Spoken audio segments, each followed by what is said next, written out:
माझ्या मित्रमैत्रिणींनो, आज मी तुम्हाला एका महान स्त्रीबद्दल सांगणार आहे, जी भारताची पहिली महिला शिक्षिका होती.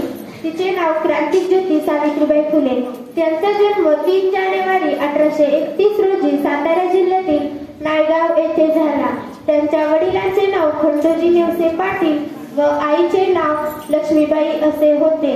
सावित्रीबाई फुले यांचा विवाह अगदी 9व्या वर्षी झाला. ज्योतिबांशी झाला. सावित्रीबाई व ज्योतिबांनी मिळून पुण्यामध्ये 1848 रोजी मुलींची पहिली शाळा काढली. सावित्रीबाई फुले या शिकवायला जात असताना त्यांच्या अंगावर चिखल, दगड, शेण फेकले जात होते, तरीही त्या डगमगल्या नाहीत. सावित्रीबाई फुले यांनी सतीप्रथा, बालविवाह, केशवपण अशा वाईट प्रथांना विरोध केला.